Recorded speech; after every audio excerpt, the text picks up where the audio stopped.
전남 영암무안 신안 출신 더불어민주당 서삼석 의원입니다. 전국 250만 농민, 어민, 축산인, 임업인들의 간절한 하소연을 전달하기 위해서 이 자리에 섰습니다. 경제부총리 앞으로 나와주시죠.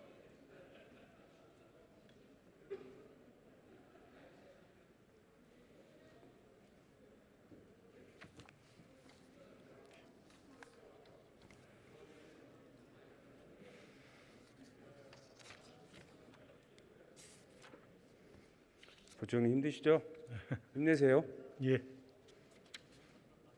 건교부 장관, 공항 잘 만드세요. 우리 속담에 열 손가락 깨물어서 안 아픈 손가락이 없다라는 그런 얘기가 있습니다. 아시죠? 네.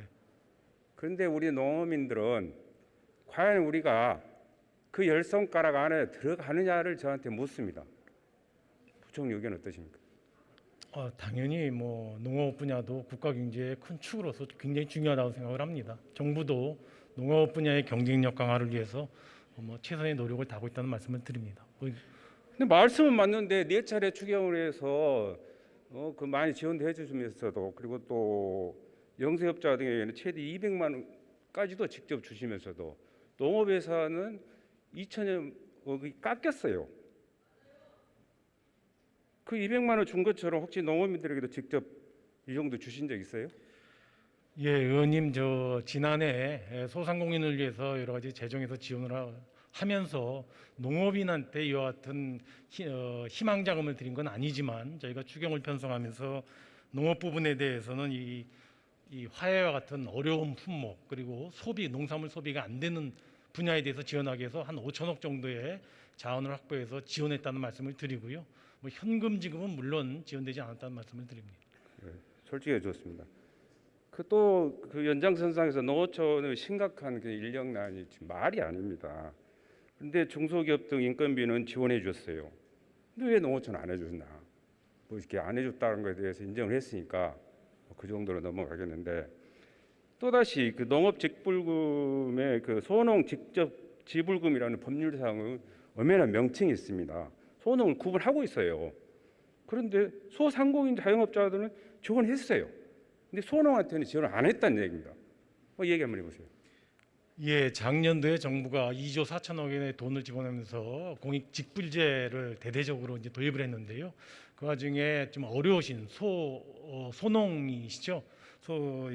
영세 농업인들의 소득 안정 측면에서 작년도에 여기 많은 이 개선을 했고요. 그런 의미에서 저희가 보니까 이 직불금에서 소농 0.5헥타르 미만 소농이 받는 비중이 그 전에 10.6%에서 22%로 늘었으니까 한 2배 정도가 늘어서 저희가 직불금을 드리면서도 정말 어려운 영세 소농에게 가능한 한 더 많은 배려가 갈 수 있도록 노력했다는 말씀을 드립니다. 소상공인 자영업자들은 제가 얼른 볼 때 누적 한 600만 명이 넘는 걸로 알고 있어요. 정확한 통계는 아닌데. 그런데 우리 그 농민, 어민, 이렇게 축산인, 임업인들은 다 합해봐야 250만이에요. 그 중에서 절반을 친다고 한들 125밖에 더 되냐 그 말이에요. 근데 이걸 안 줬잖아요. 잘못된 거 아니에요?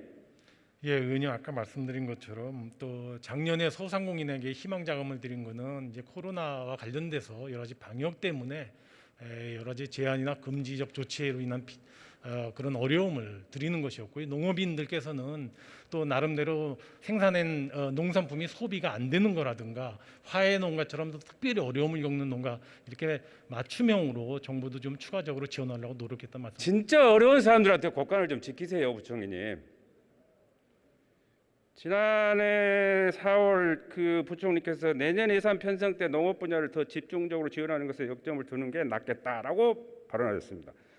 또 감액된 농업 예산을 추후에 재편성해달라고 본 의원이 요청하니까 그렇게 하겠다라고 하셨습니다. 근데 왜 약속 안 지키셨어요? 의원님 약속을 지금 안 지키셨다고 지적의 말씀을 주셨는데요. 사실 제가 과거 5년간 농업 분야에 대한 예산 증가율이 비교적 상당히 정체돼 있었습니다. 그게 나름대로 그동안에 농어촌에 대한 지원이 많이 축적되어 있는 것도 있고, 또 지난해 특히 공익직불제가 들어가서 그러긴 한데요. 올해 예산은 저희가 5.3%를 늘렸습니다. 농업 예산이. 그래서 과거에 5년간 늘렸던 거에 2배 정도 늘렸는데요. 뭐 그거를 지금 의원님 말씀하신 대로 약속을 안 지켰다고 하면은 뭐 저희가 더 신경을 쓰겠습니다만은 예산을 금년도 예산 편성하면서 농어촌 분야에 대한 예산을 가능한 한 많이 배정하려고 최대한 저희는 노력했다는 말씀을 드립니다. 노력을 했는데 결과는 그렇게 안 됐잖아요. 아닙니다. 3% 정도 작년도에 무너졌지 않습니까? 이게 공익집필제가 부총리가 직접 약속을 한 거예요. 속기로 다 나와 있는 얘기를 제가 확인하는 겁니다. 그래서 안 됐죠? 못 됐죠? 아까 말씀드린 것처럼 작년도에 2조 4천억 원의 공익집필제가 들어가서요. 작년도에 농림 예산은 7.4%가 늘었습니다. 그 원래 이거 작년도 예산이 2020년이죠. 2020년 예산이 이렇게 늘었는데도 불구하고 올해 예산도 저희가 과거 5년치에 2배를 늘리려고 해서 한 5.3%가 늘어났는데요. 저희가 농업 분야에서 요구하는 예산은 대부분 반영하려고 노력했다는 말씀을 드립니다. 노력은 인정합니다. 근데 결과가 없잖아요. 약속을 안 지킨 것도 문제지만 그 안 지킨 것에 대한 책임을 느끼지 않는 당국의 인식이 나는 더 큰 문제라고 생각합니다.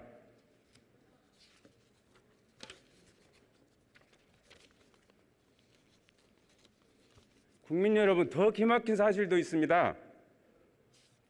농업인 안전보험이라는 게 있는데 사고 발생 후 1년이 지나 사망하면 유족 보상을 받을 수가 없어요. 무슨 말이냐 하시겠죠. 그런데 제가 농림부 장관한테 물어보니까 한 달 연장했다 합니다.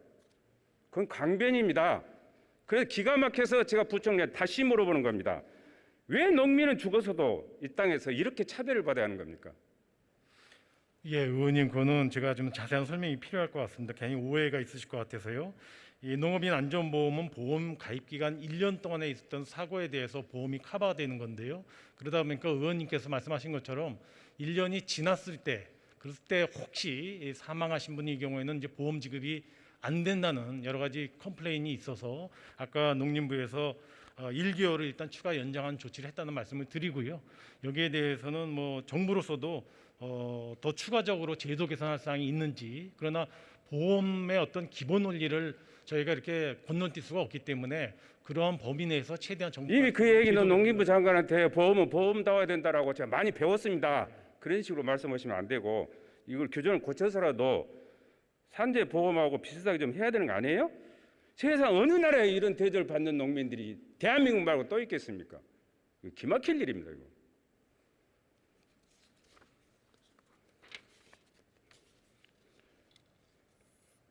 이번엔 더 어려운 바다로 가보겠습니다.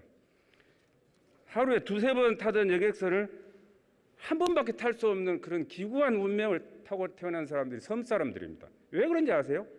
유류비 지원 좀 해달라니까 안 해주세요. 묵살했어요. 그래서 이런 일이 벌어진 겁니다. 그래서 섬 사람들은 평생 이 고통을 안고 살아온 거예요. 어떻게 해야 되겠습니까? 의원님 지금 말씀하신 게 그 섬 주민들의 이동권 확보 차원에서 이제 유류비 지원 요청이신데요. 당연히 국가 보조 항로라든가 또는 준공영제 항로에 대해서는 정부가 당연히 지원을 하고 있습니다. 그거 인정합니다. 그러나 이제 지금 의원님 말씀하신 게 이제 일반 항로에 대한 유류비 지원인데요. 여기까지 코로나로 인해서 여기까지는 승객이 줄어들어서 이제 항차 횟수가 줄었다고 말이에요. 저는 그 섬 주민들의 이동권 확보 차원에서 정부가 이런 분야에도 계속 신경을 써야 된다고 생각을 합니다. 다만 현행 법상이라든가 다른 버스라든가 항공이라든가 다른 교통수단과의 어떤 그 균형 문제도 있어서 저희가 일반 항로까지는 유류비 지원이 아직까지 안 되고 있다는 말씀을 문제를 인식하시죠? 그럼 법도 고치고 아까 말씀드린 대로 국가 보조 항로하고 준공영제 항로는 지원하고 있고요. 그 범위를 지원하는 범위를 더 넓혀가는 거를 뭐 정부도 계속 관심을 갖고 그 연장선상에서 섬 주민들은 육지에 비해서 유일한 교통수단이 유일무이한 것이 배입니다. 배 말고는 없어요. 다른 게. 그럼 배가 다니게끔 해줘야죠. 섬 주민들 복수 이동권에 대해서도 정부가 좀 신중하게 검토를 해주시기 바랍니다. 그렇게 하겠습니다.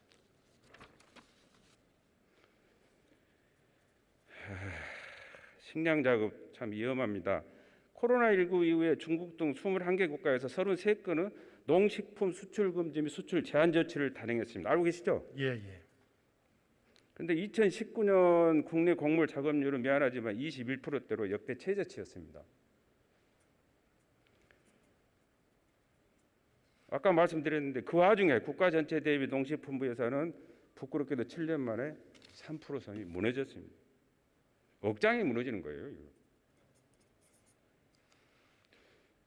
부총리님, 이러고도 대통령께서 하신 회복과 도약을 위한 농업 관련 정부 대책이 있다라고 우리 농민들한테, 어민들한테, 축사인들한테, 산림인들한테 자신 있게 말할 수 있으세요?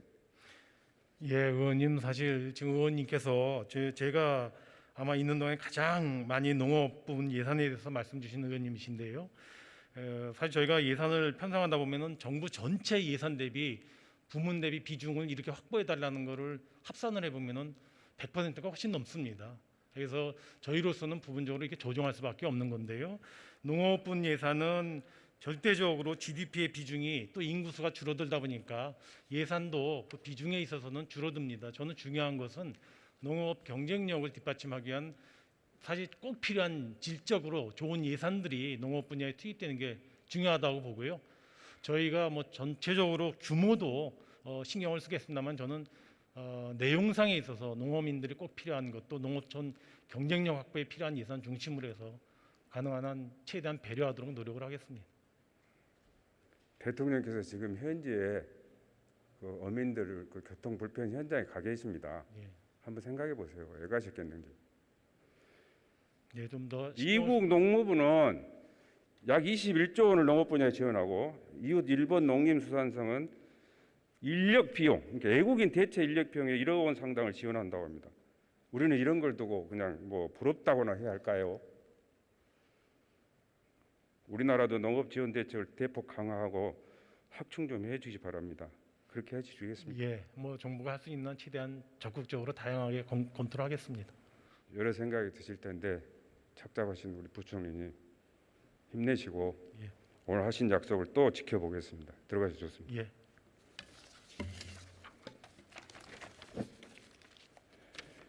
총리님 나오십시오.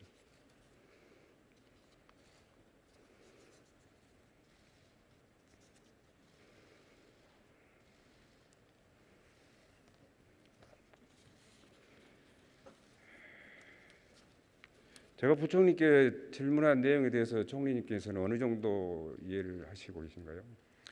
예, 뭐 우리 서삼석 의원님 문제 의식에 공감하는 부분이 많죠. 제가 농촌 출신으로 의정 활동을 오래 했지 않습니까? 그리고 사실은 농업이 지금은 제대로 대접을 받지 못하지만 언젠가는 농업의 중요성이 다시 부각될 날이 올 것이다. 저는 그렇게 믿고 있는 사람 중에 하나입니다. 말씀만 들어도 희망이 납니다. 그 살처분 얘기인데요. 조류독감이 75%, 아프리카 돼지열병이 94%가 예방적 살처분입니다. 그래서 축산농가들이 좀 피해가 더 지금 심각성이 가중되고 있습니다.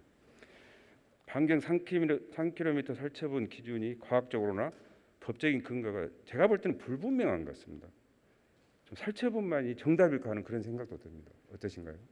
과거에는 이제 500km 반경 500km로 했던 때가 있었습니다. 우리나라에서 살처분을 2017년인가 그런데, 근데 지금 이제 유럽 쪽 그 네덜란드나 프랑스나 또 일본도 그 AI가 굉장히 심각하고 또 뭐 아프리카 돼지열병도 여러 곳에서 나오고 있는데 이 AI와 관련해 가지고는 이제 어떤 경우에는 뭐 5km를 하는 데도 있고 우리 같이 3km 하는 데도 있고 과거에 우리도 500m도 해봤는데 이제 세계 여러 곳에서 조류 인플루엔자에 대해서 살처분을 어느 정도 하는 것 최선이냐라고 지금까지 가장 이 정성을 들여서 판단한 것이 3km입니다.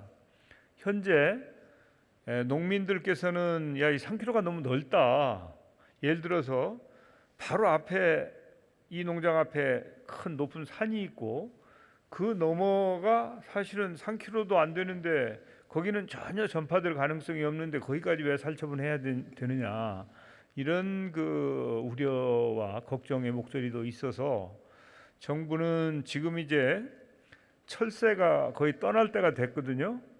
그래서 이제 한참 AI가 성할 때는 실험적인 일을 하기가 어렵습니다. 그렇지만은 철새가 곧 떠날 무렵이기 때문에 과연 3kg가 최선인지 아니면 혹시 다른 방법은 없겠는지 그런 것까지도 검토해 가면서 농림축산식품부가 고심을 하고 있습니다.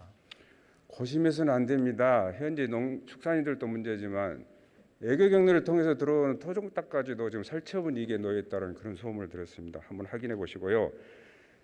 생산자뿐만 아니라 유통하시는 분, 가공하시는 분, 심지어 우리 소비자들까지도 고통을 받고 있다. 이건 한번 정부가 되짚어 봐야 된다. 살처분에 관한 것이 법률의 명시적인 규정도 없이 지침에 의해서 진행되고 있다는 게 문제고요.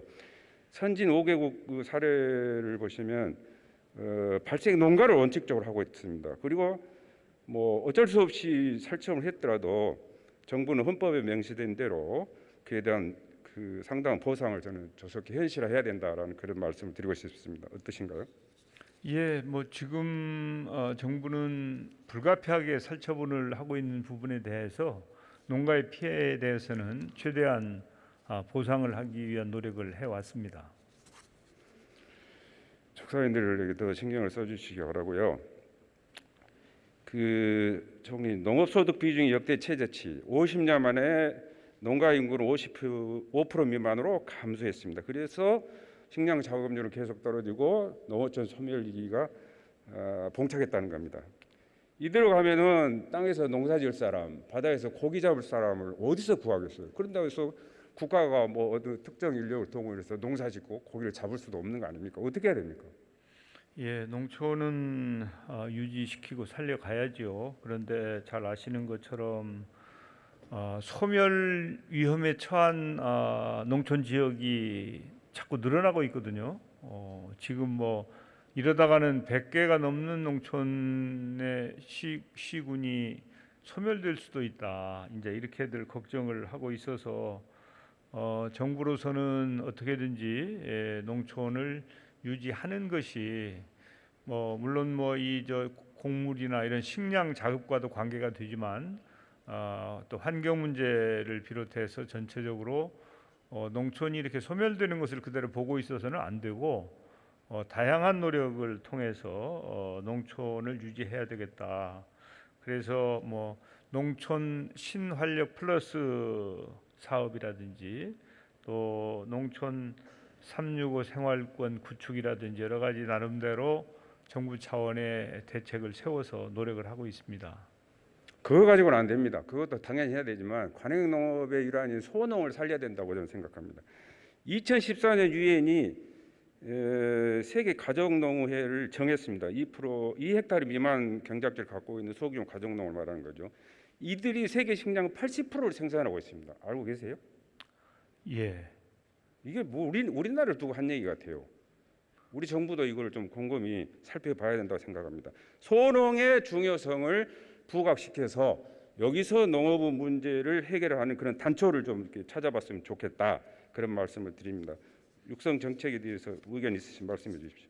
예, 이제 우리가 그 작년부터 공익형 직불제를 도입했지 않습니까? 이것은 사실은 이제 소농을 보호하기 위한 그런 측면도 있습니다. 그래서 이제 농민들의 숫자가 줄어들고 농가의 숫자도 자꾸 줄어들어서 전체 농업인의 숫자는 줄어들지만 그러나 이제 이분들이 그 연세가 높아지셔서 은퇴를 하게 되는데 은퇴를 하시기 전까지는 다양한 방법으로 이분들을 보호도 해야 되지만은 앞으로 최소한의 농업의 역할이 가능하도록 농촌을 유지하고 농업을 살리는 노력을 다양한 방법으로 추진하겠습니다만은 이제 우리 문재인 대통령께서는 이 생활 SOC 사업이라고 하는 사업을 3개년 계획을 세워서 이렇게 쭉 실천을 해 오시고 지금까지 그 상당한 정도의 예산도 투입을 해 왔는데 이런 노력 등을 통해서 농촌이 활력을 잃지 않고 소멸되지 않도록 최선의 노력을 다하겠습니다. 요즘 유행하는 코로나19도 그 누적 확진자가 80% 상당히 수도권 대도시에서 지금 일어나고 있습니다. 또 서울은 집이 없어서 난리인데 농어촌은 빈집들이 늘어나고 있어요. 그러니까 알고 보면 이런 소농들이 뿌리를 못 내리고 활성화되지 못해가지고 그런 농업부 정책 홀대로 인해서 이런 현상들이 벌어졌다. 차제의 정부는 소농 활성화 정책에 대해서 좀 더 적극적으로 정책을 추진해 주시기 바랍니다. 예, 그렇게 하겠습니다. 그 연장선상에서 몇 가지 그 총리께 제언을 드리도록 하겠습니다. 잘 들어주시고 꼭 실천해 주시기 바랍니다.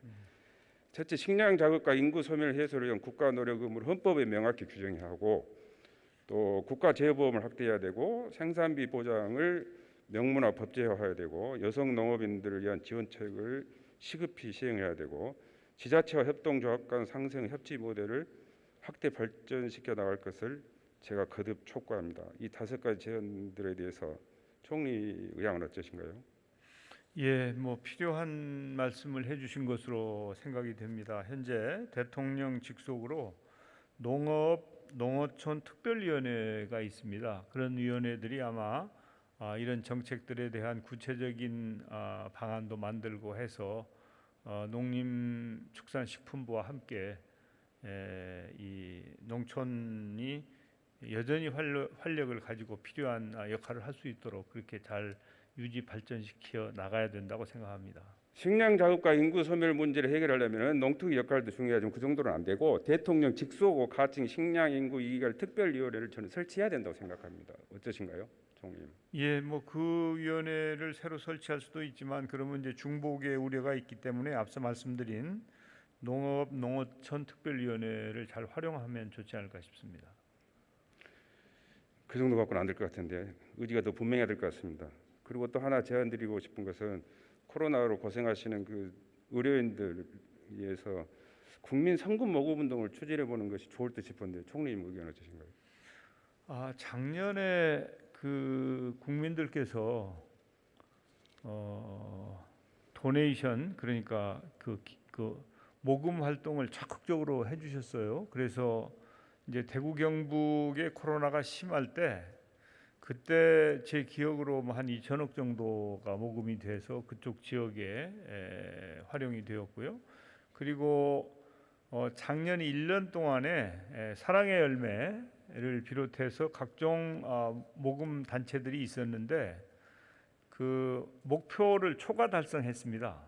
그것은 그만큼 국민들께서 어려운 분들 힘들게 어려움을 겪고 있는 분들에게 나도 좀 이 힘이 되어야 되겠다라고 하는 그런 마음을 가지고 계신 것 같습니다. 그래서 국민들께서 성숙한 시민의식을 가지고 계시다. 참으로 감사한 일이다 이렇게 생각하면서 앞으로 자발적인 모금 운동이 더 활발하게 이루어지도록 이게 이제 정부가 나서서 이렇게 자꾸 이렇게 해주십시오 저렇게 해주십시오 하면은 하고 싶다가도 또 마음이 없어지는 경우도 있다고 합니다. 그래서 가능하면 자발적으로 모금 활동이 활발하게 이루어지고 그것이 의료인들뿐만 아니라 어려움을 겪고 있는 국민들에게 힘이 될 수 있도록 그렇게 노력하는 게 좋을 것 같습니다. 정부와 국민들은 그보다 더한 것도 저는 해드려야 된다고 생각합니다. 수고하셨습니다. 들어가서 좋습니다.